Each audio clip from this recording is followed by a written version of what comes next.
All right. Thanks, Soul Questers, for joining us for another episode of a Soul's Quest podcast. Yay. I'm your host, Jessie. This is my co-host, Omar. Hey, everybody. And we're back for part 2 of Judith's interview. Oh, yeah. Yay. Clap for yourself. I like that. So, yes, you're going to clap. That's right. Clap. So, welcome back. Hello. How are you feeling? I'm doing good. Good. Yes. All right. Well, we had a really nice time getting to know about your life. I was just thinking about all the stuff that you share, and it's amazing. And thank you for being so vulnerable and sharing everything with us. But now the second part of the interview, as you know, what we like to do is sort of just reflect on where you are today and reflect on what you have experienced throughout your early part of your life. And so for this part, I let Omar take over. So I allow him to take over my show. So go ahead, you can take it now. Yeah, so like one of the things that we do, right, is that we call this section, the second part of the interview, the Skir R Reflection.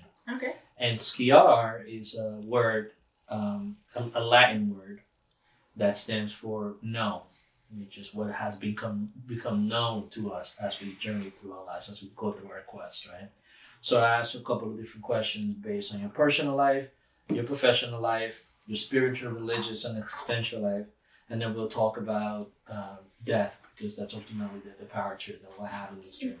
So those are the type of things that we'll be talking about. So let's get started. Okay, so we get into the deep stuff. Yes, we're getting into like the deep stuff. This is like the deep stuff. So although the first part was deep too. I loved it. So yes, okay. It was deep too. So one of the things that I want to go back to is I want to go back and reflect on your that stage of dependency, and so we talked about your upbringing culturally. You talked about your family, and I want to know, based on those two things, what are the things that have become known to you, the lessons that you have learned, that you have taken with you from that stage in your life. Let's start first with your family, with your mom and your dad. Like, what are the things about those relationships that you take with you, and that things that have become known to you? That's a deep question. I will say that something that I learned is that because I'm an only child, I had to kind of know the characteristic of an only child and be aware of them. So I don't always, I don't know how to express this. So I know that as an only child, I might try to gain attention because that's just a characteristic. So I try not to do that too often. Okay. So I just try to be aware of the things that, of the characteristic of me. So it's hard. Sorry. No, that's a good point, because you become aware that as an only child, there are certain, like, there's certain attention, that stuff, and you have to be aware of that stuff. Yes, exactly. I also became aware that I was always protected by my mom. I was always the little princess.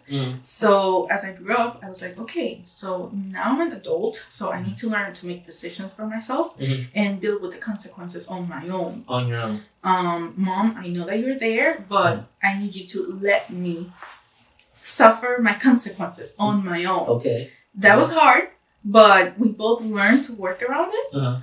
And on my dad's side, I guess that I just understood how he is. I cannot change him. So I'm like, he's my friend. More than my dad, he's my friend. Okay. We have a good relationship.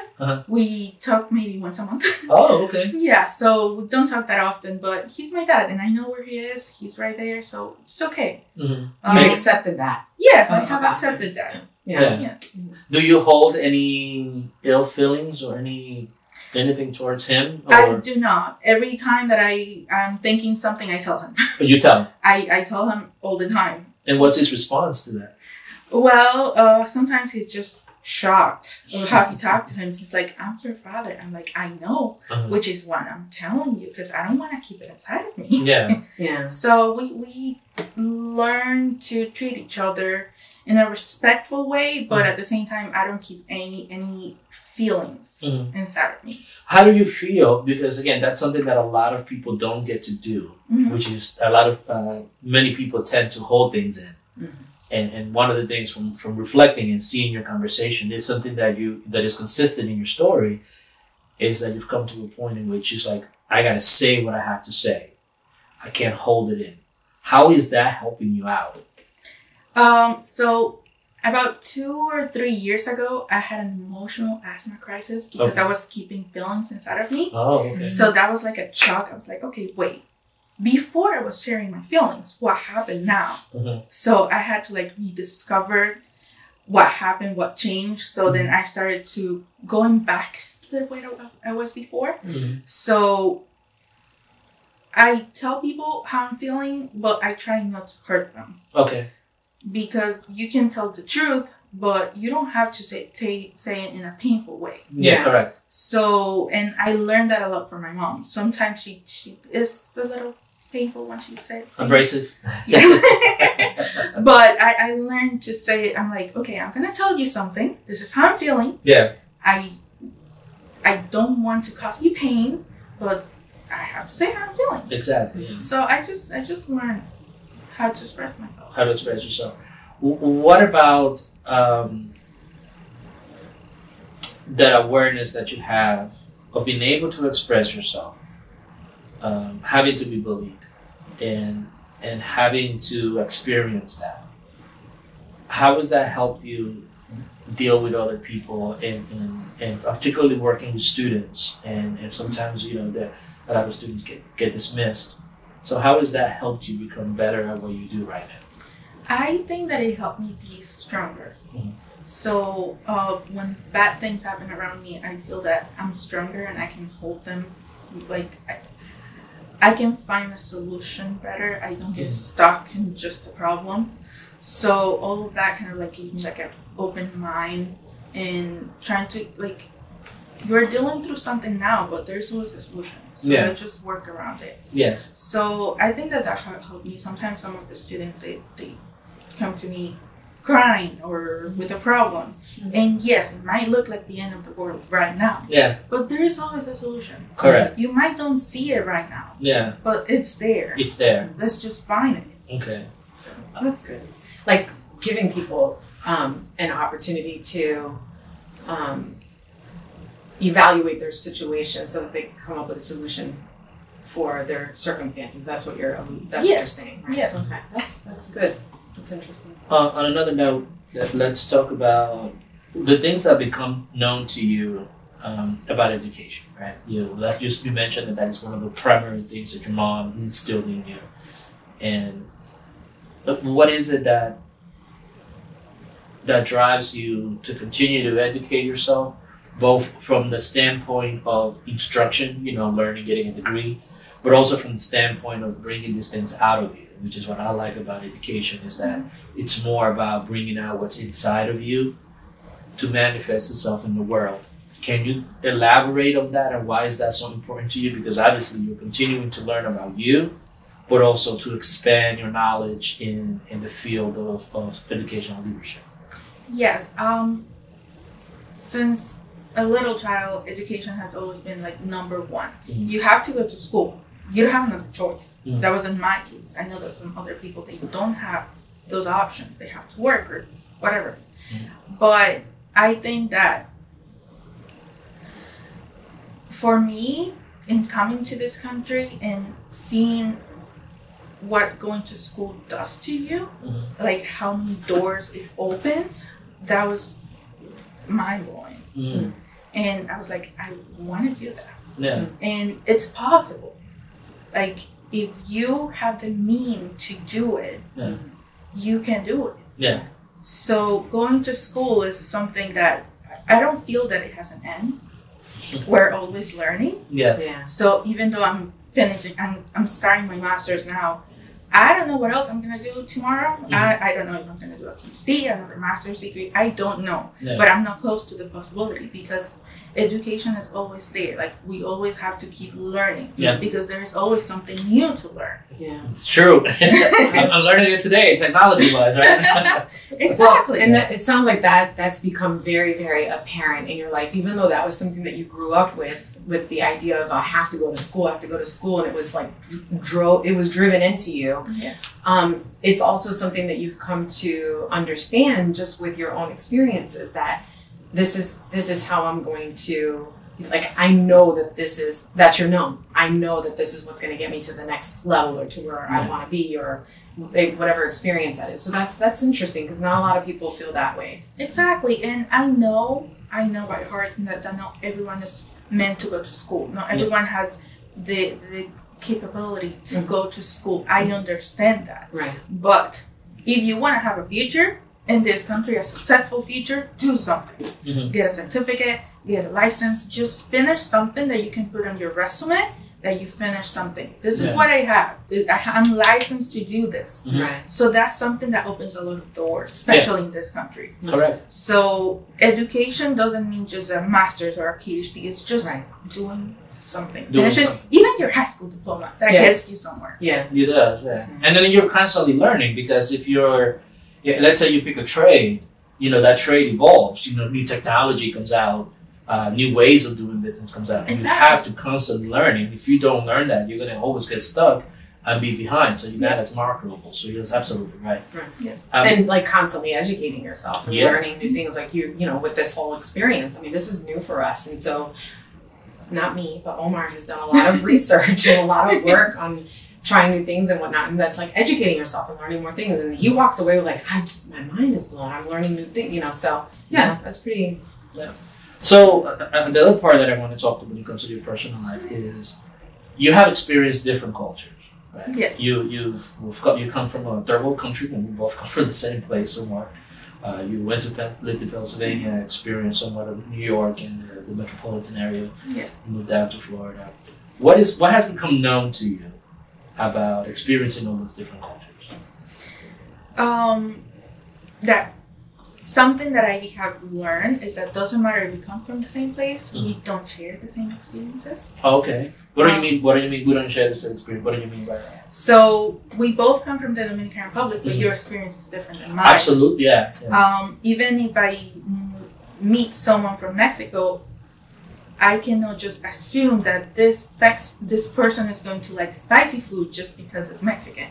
Good point. So putting that's a very good point. It's true. So just putting someone in a box, I don't believe in that. Just tell me who you are and how you are, and then I'll kind of understand your personality from there. It's not just about where you come from; it's who you are, how you grew up. And what are the methods or the things that you do to get to know a person in that level? I ask a lot of questions. Okay. I'm not scared of asking questions. When I meet someone, I'm like, where are you from? Okay, so you're from... I don't just assume because you look Asian, you're from China. Correct. Yeah. I hate that. So, That's not true. That's true. So I just ask people, where are you from? Okay, so did you grow up there? Yeah. Were you born here? I like to ask a lot of questions. You like to get to know people. Yes. So who they really are. That's good. No, that doesn't happen frequently. Correct. Yeah. What but more into the culture stuff that you see, you experience the fear of putting yourself out there because of the way that I don't want to look stupid because I don't speak English. You experience that fear. But obviously, you've been able to overcome that. What can you take us through that process and what has become known to you by that process of overcoming that? Well, I didn't have a choice. She knows that. That's a good point. Yeah. I started going to college. I had financial aid, so I needed to pass all my classes because they were going to take financial aid away from me if I didn't. Yeah. So I was like, okay, I don't have a choice. I have to learn it, and I have to pass all my classes. Yeah. And I have to learn it quickly. Yeah. Because the more classes I take, the harder it gets. Yes. So I don't have a choice. That was basically it. And I cannot just spend the rest of my life working at McDonald's where most of the people are Hispanic, Mm-hmm. I need to get out of that comfort zone. Oh. So I did that too. Yeah. I started like getting around more people that didn't speak Spanish Mm-hmm. because someone once said, you already speak Spanish, so stop being around people that speak Spanish. Mm-hmm. You need to learn English. Yeah. So get around people that speak English. Yeah. So that's something that I did too. I got around people that spoke English. I listened to more English music. So I just got into that culture a little more. A little more. Yeah. Yes. And what did you find out by you pushing yourself out there? What did you learn about yourself? That I can do it. There you go. If I really want to do something, I can do it. Yeah. It's hard. Yeah. Sometimes it's really hard. There are some words that I still cannot pronounce. Welcome to the club. And I'm still learning every day. And I have a very thick accent. And it's okay. I'll just keep learning. Yeah. Yeah. Good. Good. Yeah, not everybody has I know a lot of Spanish people who really just are, they just will not, they understand it and they can maybe defend themselves for the most part, but they're still very dependent on those English speaking people in their families because they have not ventured out and taken that risk because it's scary. Yes. But also it's the fear of being it's a fear. isolated and just like no, you don't belong. You kind of right. do that. But also the fact that you did it, even if the odds were against you, you just did it, and because you had that known factor of if I don't do this, it's not going to get done. I got to do this. That is correct. When I was working at McDonald's, I remember that I started working in the kitchen. That's where all the people that didn't speak English were. And I saw that all the people working with the customers were in front speaking English. And I was like, I want to be there. Yeah. Because I need to learn English. So I have to be there. So I became the best employee working at the window. So they didn't take me out of the window. Yeah. So I was working where I wanted, and I was practicing my English with the customers and with the other employees that were speaking English. What do you attribute that self-drive?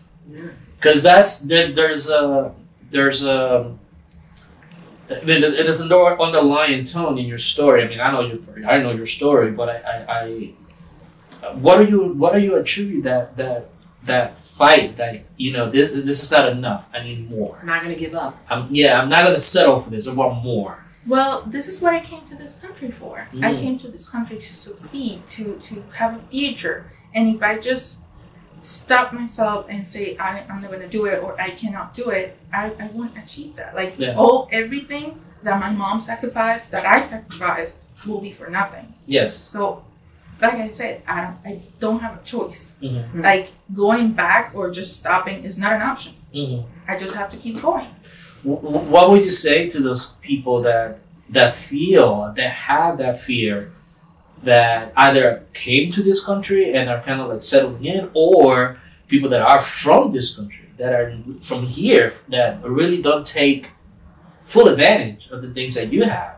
What would you say to them? Well,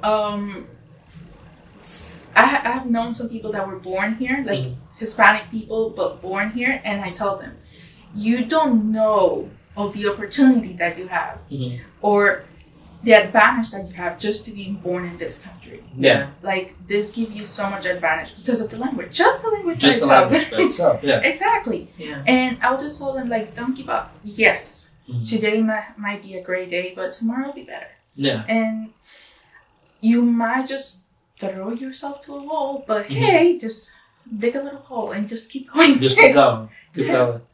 Yeah. So we talked about education. We talked about your relationship with your parents. Let's kind of like segue into your professional life, right? Because right now you're working towards your master's degree. Yes. But you're also working at the college, at the local college, which is a really, really great place because you're learning a lot and you're interacting with things. What has become known to you in that search for your professional place? We talked about AmeriCorps and the process of elimination.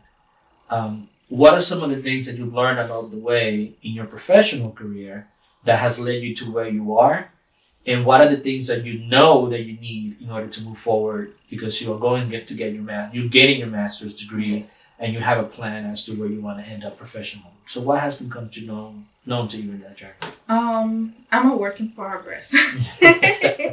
You know that. Yes, that's something that I know. I'm a work in progress, and I just have to keep learning and being open to new information and new knowledge so I can get to where I want to be. I don't know what my life is going to be in 2 years. I don't know if I'm going to be working at the same place. I don't know that. Yeah. Right now, I'm just a work in progress, and I'm just trying to learn as much information as I can. I do know that my end goal is to be a college advisor, because I want to help students as an advisor. I don't know when that's going to happen. Right now, I'm just learning because I'm still young, and I still have so much to learn before I can go out there and help the students. What gives you? Because again, this is one of the things that I always tell, like, the people that I work with, particularly young people, is chill. Wait a minute. It's like gain experience and explore things, because then you could get a better idea. But you innately have that in you, because you're saying, wait a minute, I know what I want, but I know that I need more information and more knowledge. And you're willing to delay the gratification right now. Like, where does that come from? Because it's a really important tool to have, because you're not looking at what you're going to get right now, but looking at what you're going to get ahead. So what do you attribute that to? Well, everything comes from experience, right? So I believe that if what I want to do is to help students achieve their career goal, I need to achieve mine first. Okay. So I can help them then. And also, I will be working with students and their education. So I'm going to have their education in my hands. So that's a big responsibility. I'm going to have their career in my hands. Yeah. They're going to come to me for help in developing their career plan. And if I don't know how to do that, they might just quit and just stop going to school. Yeah. So that's a big responsibility. It is. So I have to get knowledge and experience on how to deal with that before I can go out there and help them. So I think that I know what is at stake, which is people's education and people's future. Yeah. So I want to be prepared before I can help them. Yeah. Now, let me, again, this is kind of like my area that I dive into. There's something that I call the spectrum of choice, right? Okay. Like you've come to this country and you see it happen. There's people that come from outside or people that come from within there. All they care about is really themselves and what's in it for me primarily. What I'm hearing from you is that you feel a sense of responsibility to guiding people in a way that is beneficial to them. Why are you choosing that perspective instead of saying, look, I just want what's best for me? Like, why? Because that's a fork in the road.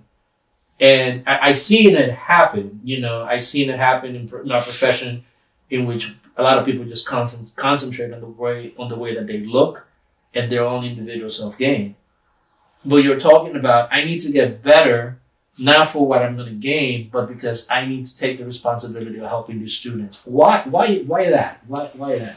Because I am grateful that I have people in my life that were there for me. So when I came to this country, I had a mentor and I had my college advisor. Yeah.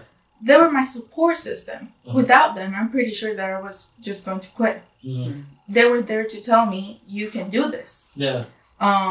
So I know that I'm not the only one. There are other people out there that they need that person to help them. Yeah. And I want to be that person. Yeah. So I guess, and in order for me to be that person, I have to learn how to do it first.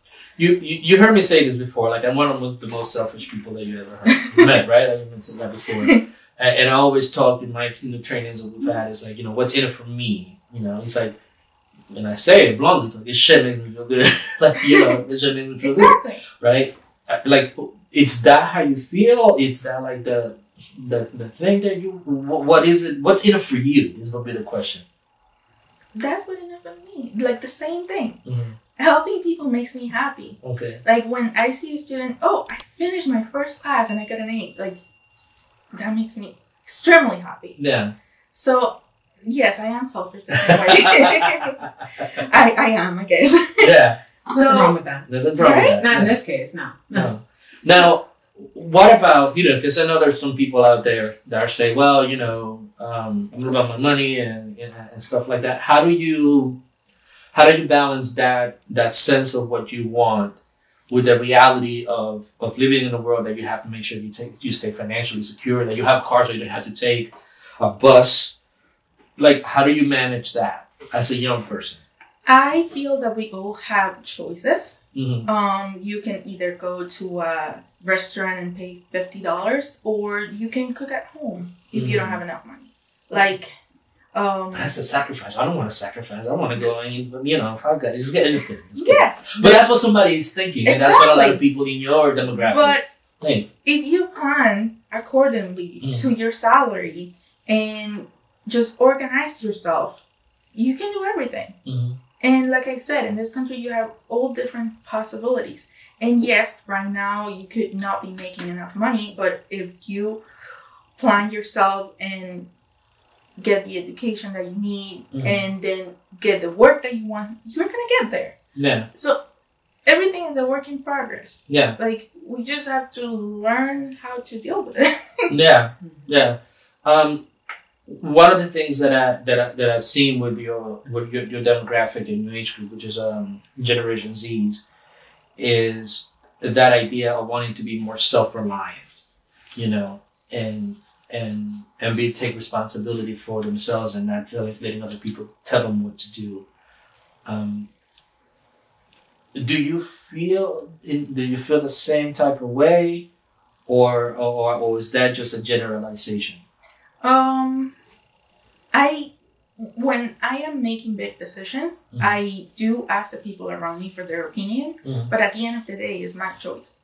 I'm over 18, so I'm just going to do whatever I want. Yeah. I just know that whatever I choose, I'm going to have to deal with the consequences. Yeah. Yeah. So I think that people at my age group, that's what they don't notice much of the time, that they do make these big decisions, but they don't understand the consequences afterwards. Behind it. Yeah. So if you're going to be a person over 18 and you're going to make big decisions, you know that you have to deal with the consequences. Yeah. So that's something. So what you're saying is that people that are doing that in your age bracket, that they're making decisions, but they're not really thinking about the consequences? Is that what you're saying? And I would say in general, but I feel that a lot of people, that's probably the case. Yeah, I would agree. Yes. Yeah, it's not a trick question at all. Because when I was your age, I made decisions and I didn't think about consequences. I just didn't. And so I can definitely understand what you mean by that. And now being much older than you, that's for sure. And thinking on that, I have so much respect and admiration for individuals that are your age that are making conscious decisions and thinking things through and being methodical in their process of evolution, and evolving. And you're saying that you're a work in progress.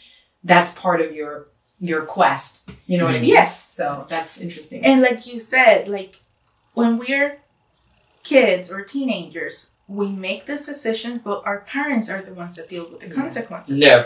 So now, at my age, I'm learning to deal with my own consequences. Yeah. So when I get a little bit older, I'm going to say, okay, now I know what the consequences are. Yeah. So I'm prepared to make those decisions. Yeah. So we are a work in progress. Yeah, for sure. Let me ask you a couple more questions, right? Because again, I'm generalizing your demographic, and again, each generation and each generation, not demographic but generation, has different perspectives. So I know that one of the biggest things afflicting your generation is that fear of missing out, right? FOMO. and you sacrifice a lot of things, like right now, it's like, if I want this, I can't go out, how do you deal with that fear? Do you ever feel like, oh my God, I'm missing out on something fun, or I'm missing out on something because I have to do this? Do you ever feel like that? You see, I cannot speak with everyone my age, Yeah. but I feel that I'm a little different. I don't like going to nightclubs. I don't Okay. like to drink. So that fear of missing out, I don't have it. You don't have- okay. I'm not missing out anything that I like to do. Yes, okay, okay. Like if you ask me, do you want to go to a nightclub or you want to stay in bed? I'm going to stay in bed. I like to- Same. So in my age group, I don't do the things that my age group does. Okay. Most of the time. Most of the time, yeah. Yes, I might go to a concert once or twice a year. Mm-hmm. Damn, that's pretty good. But that's it. Okay. Yes, I like going to the movies, concerts, but I don't go to nightclubs. I don't drink.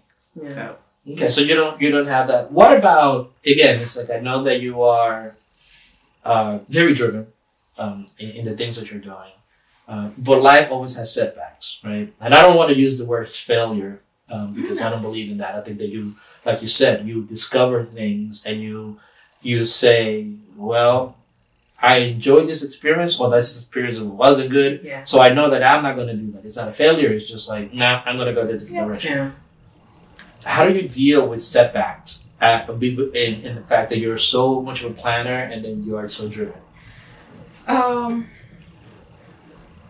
Because I'll be honest with you, I deal with that stuff horribly. I hate setbacks. I don't like making a goal and not achieving it, and those things kind of like weigh on me. yes. So How about you? I had a perfect plan on going away to get my master's degree. Uh-huh. Like I had my plan. I had the college that I wanted to go.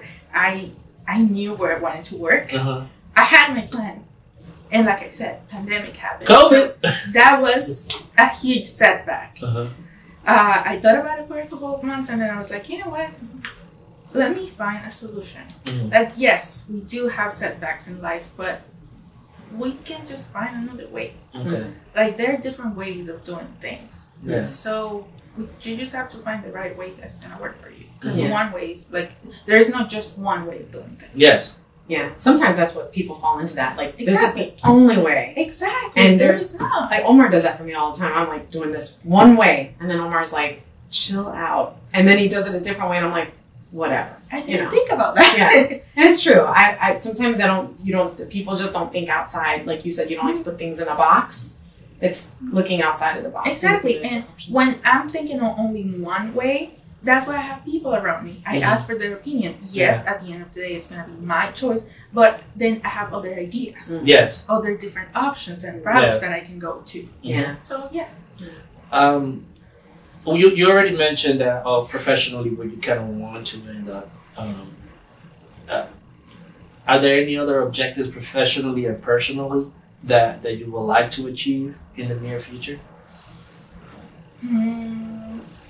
I don't know. Like right now, I'm just going day by day. Day by day. Yes, I would love to have more time to think about those deep questions, but right now I'm like, okay, I'm good with my job. I haven't been working there for even a year, so I'm gonna stay there. I don't like changing jobs that often, so I'm just gonna stay there because I like it, and I'm just going to continue my education. When I'm almost done, then I'm going to think what's next. Yeah. Right now, I'm just like not there yet. Not there yet. What are some of those deep questions that you don't have time to think about?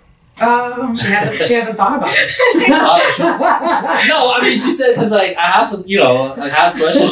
She doesn't have the time to think about them, but they're there, or to explore them. Better yet, that was a bad question. Thank you for catching. Thank you for catching.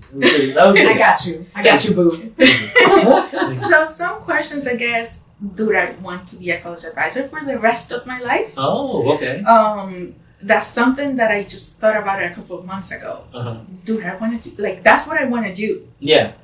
That's my passion. But dude, I want to do that for the next 40, 60 years that I want to be in the same job position for the next 40 or 60 years. Yeah. That's something that I don't have an answer for. Okay. But that's something that I started thinking about it. Yeah. And I just put it in the back of my mind because I don't have time to think about the answer right now. Do you think that, I mean, it kind of potentially change?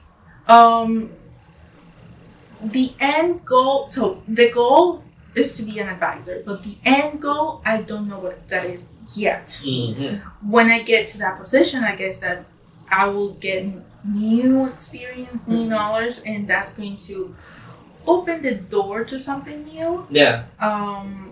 I was looking the other day at the campus president job description, and I was like, I kind of like this. You need many years of experience, but that's something that I could do in the future. Like, we have a ton of possibilities. We just have to make a plan and work around it. So how do you maintain that openness? Because what you said right now is like, you know what? I don't know if I like that idea of being set in a profession for a long period of time, which is really a legitimate question, you know.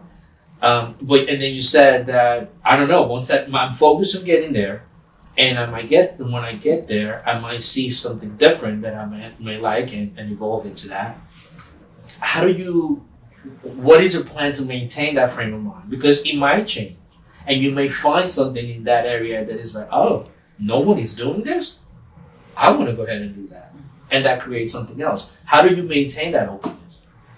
I don't know. I guess it just, you develop it. I have learned that. So, when I came to this country for the second time, my mentor sat me down and he said, this country has many different opportunities. You can go left and go to the back road, or you can go right, and you're going to have a big, huge door open for you. Yeah.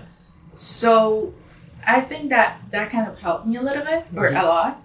So I just try to keep my mind open, and I know that whatever I'm dealing with right now, it might change in the future. Yeah.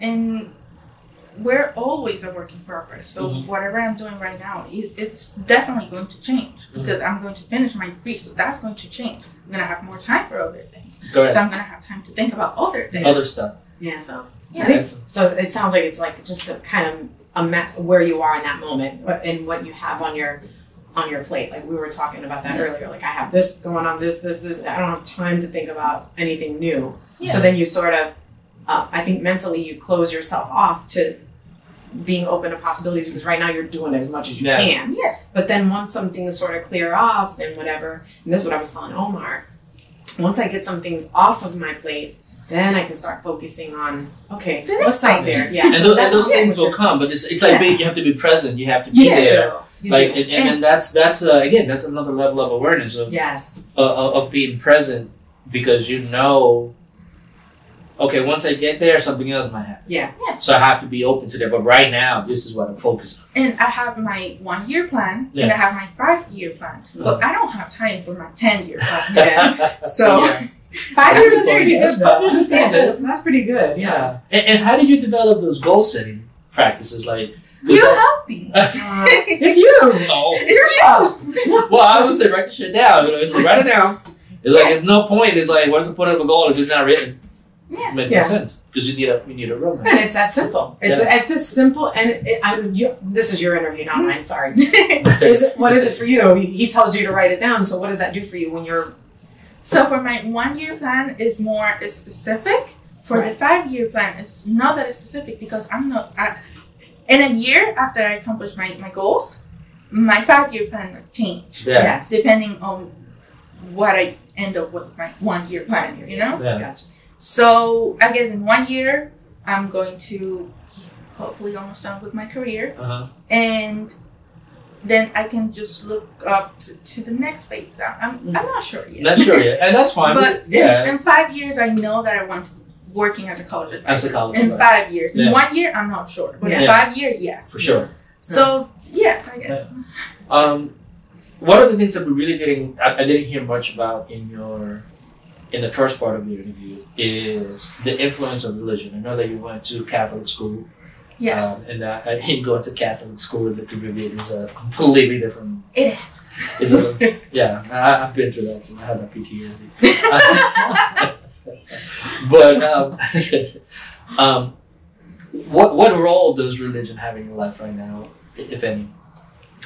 Right now, I believe that there's a God. Mm-hmm. I don't know what his name is. I just think that every religion has a different way. His name? You see, here's a her name. Like, I don't know. Yeah. And those are deep questions that I don't have the answer you don't have the time to do it. Exactly. She just knows it's there. It's there. I know it's there. So while I don't have the time to find those answers or just work around them, I'm just thinking, okay, for the moment, I'm just going to do whatever I can to help people. Yeah. Work to get myself better, like in a better position, and just to try not to do any harm to others. Yes. Right now, that's where I am. That's where you are. Yeah. Yes. I know that there's a God out there. I don't know what his or her name is. I don't know. I'm open to learning new religions. I'm always open for that. And I believe that every religion should see God in a different way, or they interpret it in a different way.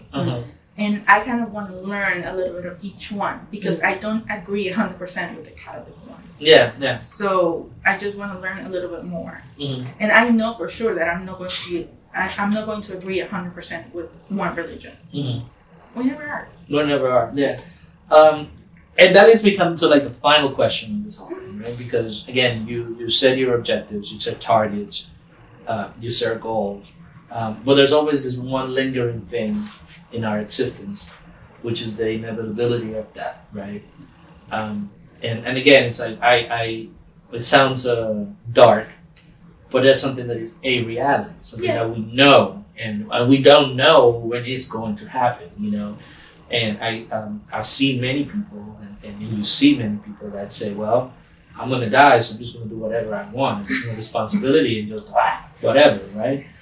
Obviously, that's not where you are, and you're choosing a different path of taking responsibility for yourself, and then also doing no harm and doing some good in the world. What is your view on death, and is that something that you think about on a regular basis? I know that you're having time. I have death around my family. Okay. So I have seen it on a first basic.